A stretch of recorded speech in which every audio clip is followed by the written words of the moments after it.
Bem, amigos, vamos agora à questão 04 da página 184.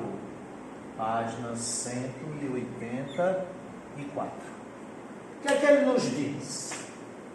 Seja uma função de R em R.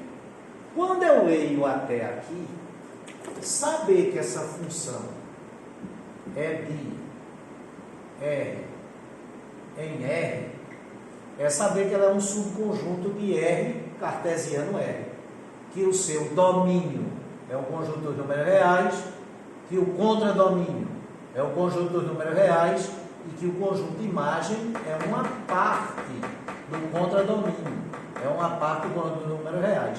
Mas até então ele não nos disse que função é essa. Nos disse apenas que ela é de R em R. Definida por f de x igual a x mais 2. F de x igual a x mais 2.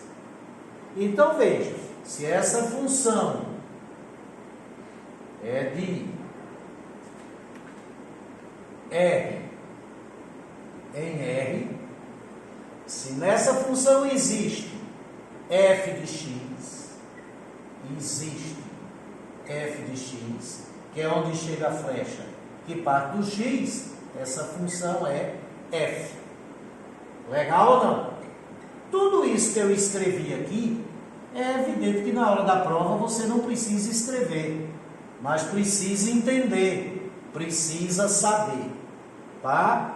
E esse f de x igual a ax mais 2 é a lei de formação,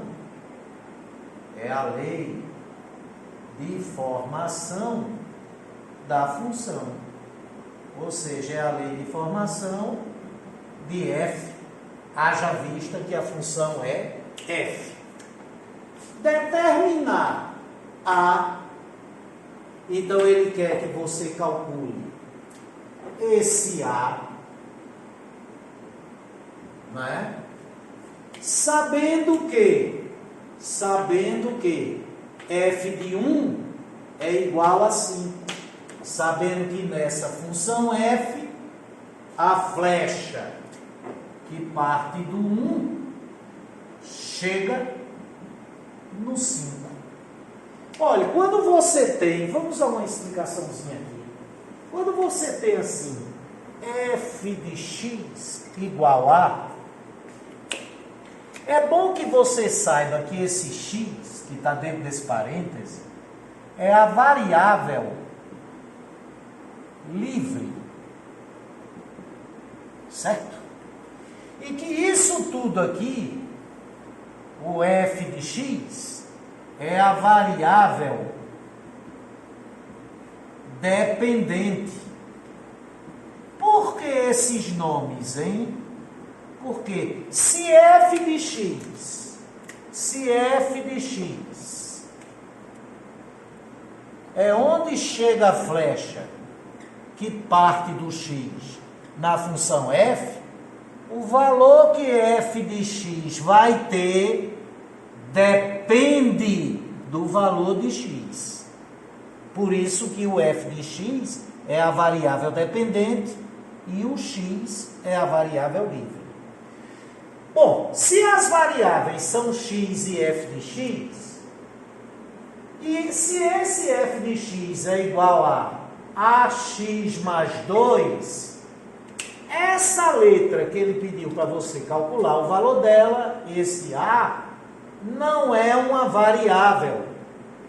Se não é uma variável, porque as variáveis só são duas, o x, que é a variável livre, e o f de x, que é a variável dependente, o x, que é de onde parte a flecha, e o f de x, que é onde a flecha chega. Então, se esse a não é variável, ele é uma constante.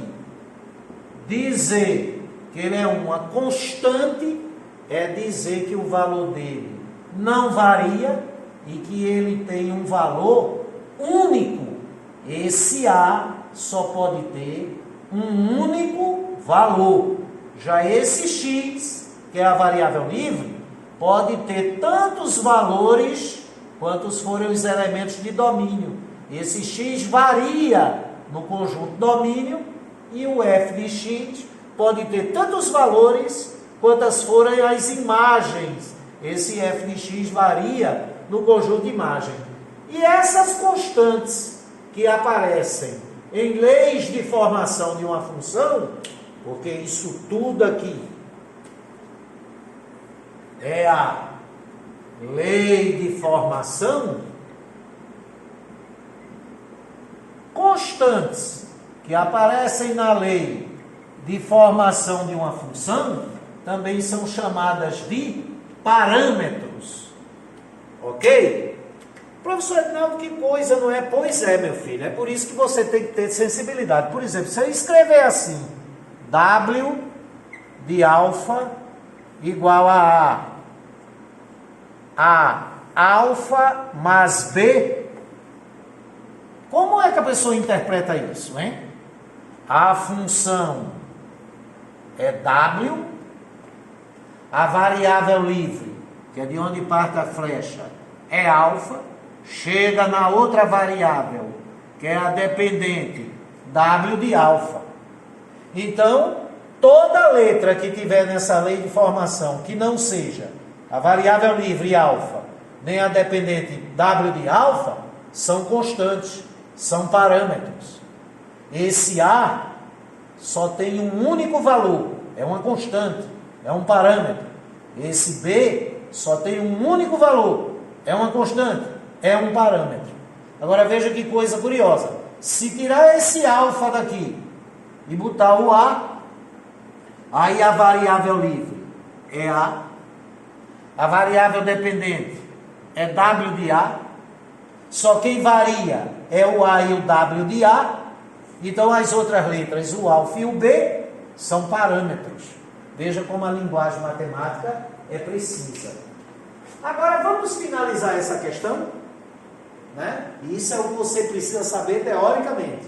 O cálculo é elementaríssimo, porque quando ele me diz que f de 1 é 5, a variável livre, o x é 1, quando a variável dependente, o f de x é 5.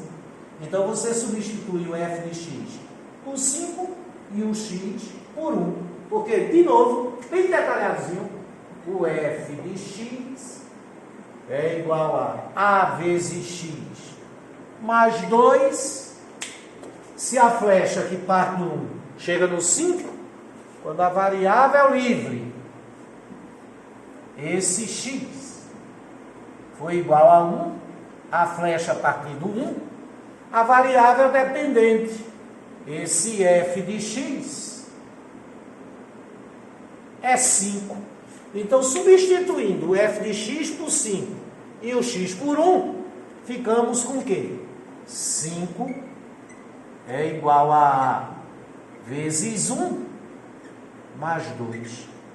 A vezes 1 é A. Se 5 é igual a mais 2, esse parâmetro A só pode ser 3. Por sinal, descobrir que esse parâmetro é 3, e essa já é a resposta da questão, mas vamos interpretar essa resposta, é saber que essa lei de formação é f de x igual a 3x mais 2. Saber que esse A é 3 é fazer com que nessa lei de formação não haja parâmetro. Você já conheça as constantes, 3 e 2, porque um parâmetro é uma constante da qual você ainda não tem o valor. Quando você encontra o valor do parâmetro, encontra o valor da constante, é a constante e deixa de ser um parâmetro. Tá certo ou não? E estando a lei de formação desprovida de parâmetros, Isso faz com que, se souber o valor de x, souber de onde a flecha parte, calcula o f de x. Se souber o valor de x, souber onde a flecha chega, calcula o valor de x de onde a flecha parte. Sensacional. Porque a principal finalidade de uma lei de formação é exatamente essa. Você sabendo de onde a flecha parte, calcular onde a flecha chega. Sabendo onde a flecha chega, calcular de onde a flecha parte. Tá certo? Mas você só pode fazer isso se na lei de formação só tiver a variável livre e a variável dependente. Sensacional.